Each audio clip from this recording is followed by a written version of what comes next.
Hello again. Well, I've been a bit under the weather this past week, so I didn't make anything. So what I thought I'd do this week is show you a few pieces from my collection that I really like. And there's a lot of pieces I really like. I have a lot of favorites. It's a bit like choosing your favorite child. It's impossible. So, but here in this room, there are a couple of pieces. I don't think I've showed it to you before. I must say my memory is, for some of my videos, I can't even remember what I've shown you and what I've not shown you, or what I've told you about. And so what I thought I'd do today is just pick a couple of these pieces and show them to you in more detail.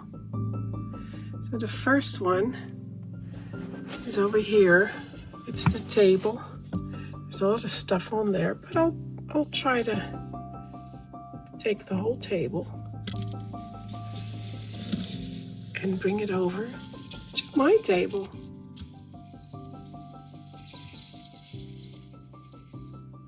Without dropping it. Here we are. I managed to carry it without dropping anything. Now, first let me show you what's on there. And I know I've showed some of these miniatures before.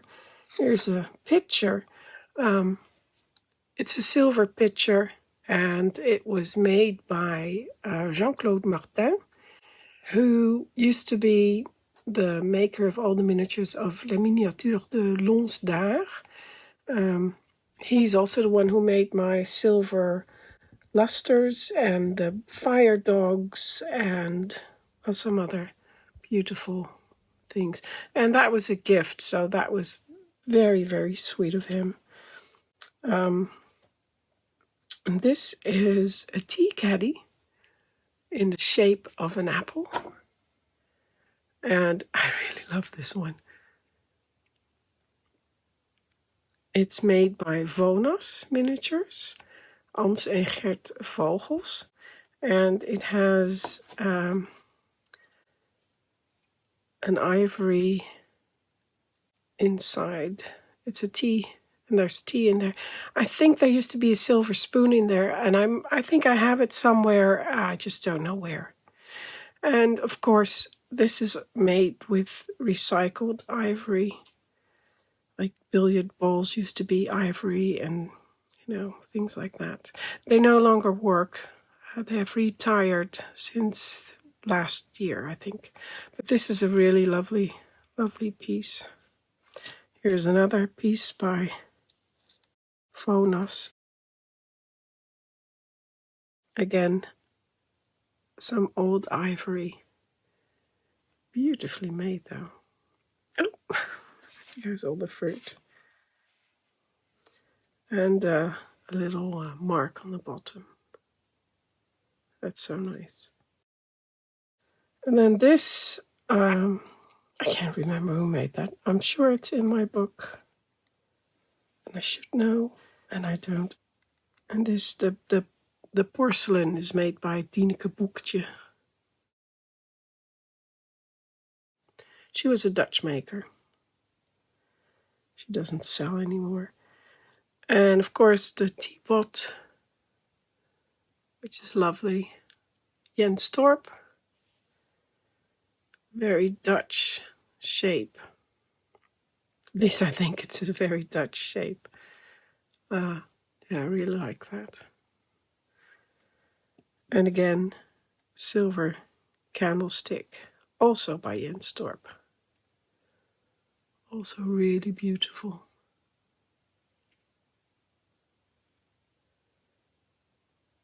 And these come apart. You always have to be careful because they screw off.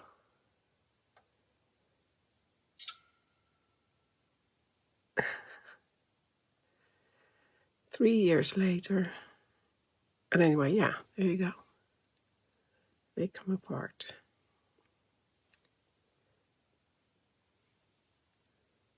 So the babeche comes off. There, I'll put it back together. Whenever I'm polishing, I'm afraid to lose these little things. So I'm always very careful to know exactly where I put everything when I unscrew things. But now the table. This is made by Mark Gooch. It's an early purchase of mine, and I really love it. Here's the signature. Mark Gooch, 2004. This is 1 year after I started with my miniatures. So, and it's a drop leaf table, so you pull that little lever out.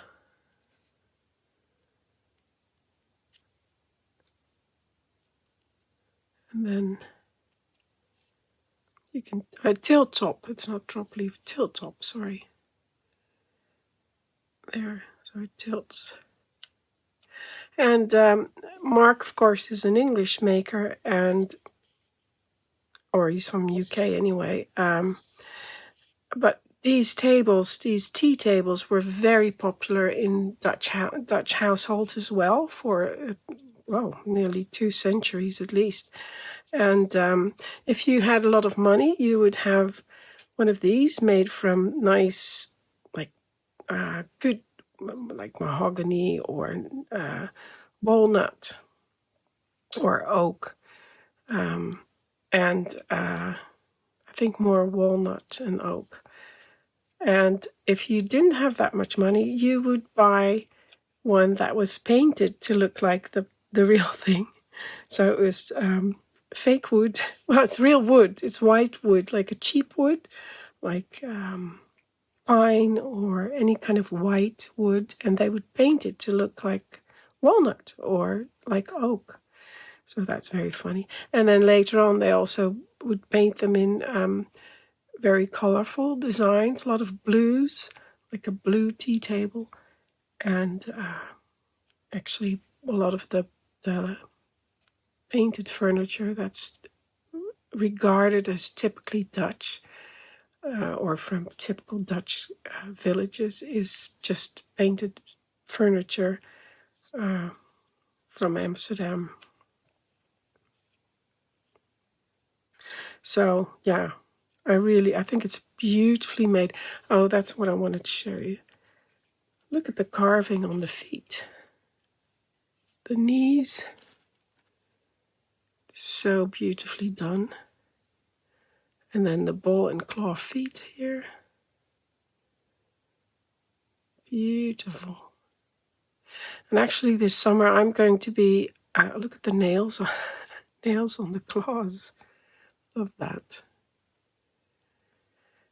This summer I'm going to take a class learning how to carve ball and claw feet. Of course, that's during Miniature in June. And Josje is going to be teaching how to do that. And I'll be in that class. I'm looking forward to that, really. The other thing, my brain is not functioning very well at the moment. So the other thing is the little cage design, which I really like. I think it's called the bird cage design. So, yeah, quite beautiful. Yeah, so let's put that back on. And Mark Gooch, yeah, he's such a fantastic furniture maker. And I'm lucky I found him early on in when I started out in making miniatures and collecting miniatures. So I was able to purchase a few of his pieces. So there, just put that back.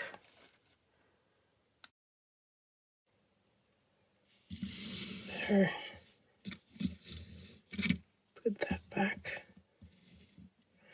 Now, the other thing I really like is this piece. I'll show you that. And there's some more pieces over there.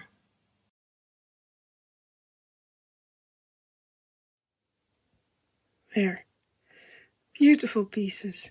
They're hard to film because they're so shiny. But let me try. Now, especially these two pieces have been favorites of mine. And I think it's also because of their incredibly pleasing shape. They have this roundness to the body, which I absolutely love. So nice. And same for this one. Of course, I've got 3 different artists here. This tiny one, just absolutely adorable. I think it's actually not half scale. Is it half scale? Or maybe 48th scale. And it was made by Peter Kisto. And but I thought it was because it's very similar in style, I thought it would be such a great companion piece to these two, which these two are both by Jens Torp. And really think they're very, very nice. I think this small one by Peter Kisto is probably a chocolate pot or maybe a coffee pot, I'm not sure. But I thought it would be nice to have as a milk jug. And this one by Jens Torp, that's a coffee pot, and it's an English one. It's from London. And this one is also a coffee pot, and it has a little tray and a lamp for heating, and it has a little you can turn it, tap, and of course the lid comes off. But I just think it's such a beautiful shape, and it's very Dutch, of course. Yeah, really like that. The camera is not liking all that shininess. And this third one also has a lamp and a kettle. And this one was made by Mike Sparrow. And it's a Queen Anne kettle and spirit lamp. Of course, it comes off again. And I think I've showed it to you before. Not sure, but it's really beautiful. And I love that little. Will it pick up the detail? Come on, focus, focus. Nope. And I love the little detail on the spout here. That's so beautiful.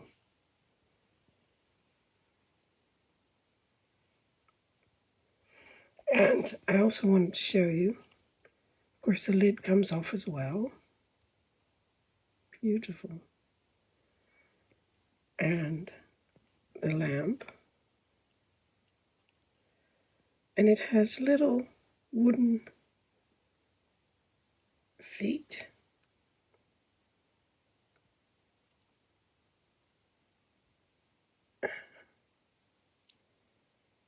So beautifully made. So yeah, and of course the tripod table, another beautiful piece. Love the shape of those legs there. So yeah. So one of my favorite pieces along with this one. Also little details like the tap and the lovely curls on the feet. And these are all copies of existing pieces, real sized ones. So really beautiful. So let me put those back, and then I have one more thing to show you. Last one in. Now there's one more thing. Oh, actually there's 2 more things I wanted to show you. But first, this one is really beautiful. There. So this is a glass bocal, and it looks like the ones that were made in, I don't know, Germany, 16th, 17th century, something like that. And I think it's really beautiful. Look at that. Again, focus camera. It's hard for it. There's too much going on, I think. But I think it's really beautiful. Oh, if I put my hand behind it, it's easier to see. It's hand blown by, did I say that? Gert Velka from Germany. And when I bought that, he had a few. He'd made a few. And I only bought one because I was afraid it wouldn't fit in my my cabinets. And then later on, I asked him if he would be making more, and he was very reluctant. And so far he hasn't. So that's a shame. I would really like one or two other ones as well. So, yeah. Beautiful piece. I really like that. Gert Velka. Let's put that back. I love that crisscross pattern, which is because you look through it. Of course, it's just lines, and then it becomes a crisscross when you look at through the pattern. There. Let's put that back. Now, really, the last thing I wanted to show you is that tiny thing over there. I don't think many of you will know what it is, but I'll show you. Let me get it first. There we are. And this little chest is called a knotenkistje. So basically it's a knot chest. It's spelled the same way, knot. It also means the same thing, to tie a knot or a knot. And it's a Frisian little money casket, which was given to, if you wanted a man or a boy, young man, wanted to marry a girl, he would give her this with a coin or several coins inside as a gesture. And it came from before they would tie some coins in a piece of cloth, and it was tied with a knot. And I believe if she unknotted, took the money out, so she had to take the knot out, then that would mean that they were engaged. And of course, the people became richer, and if you had more money, you would have this, a little silver chest. And this was given to the woman, and she was going to keep it as well. I mean, became hers. It was a gift. You can see all these hairs.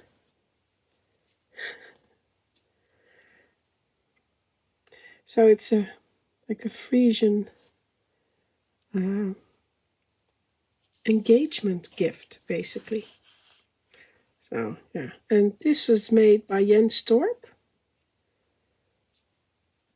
Here is his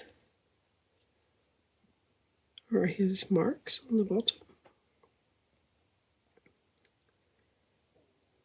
I think it's upside down, is it? I can't read it. But yeah.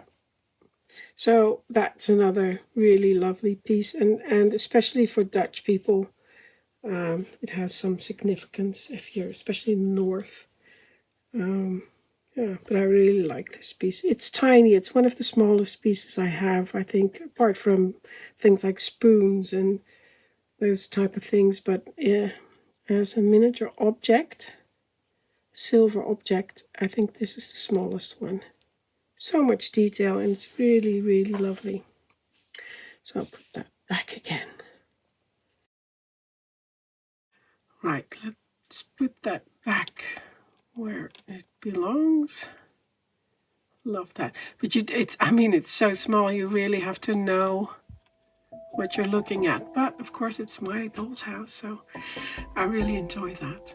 And there's another thing I just noticed, and I saw in the comments just now that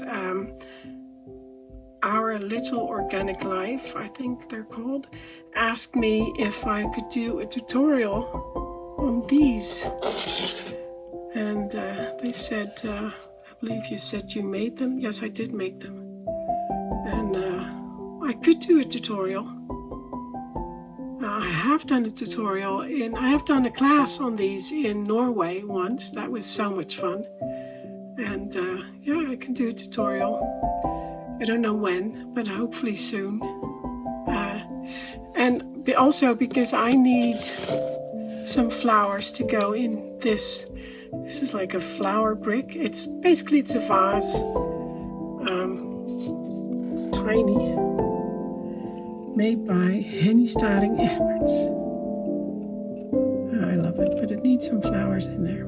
So, yeah, I'll do a tutorial. So, that's it for today. Sorry about this kind of strange video. And sorry about my voice. I'm fine. It's just one of those things. So, thank you for watching. I hope I'll be back to normal next week. And until next time.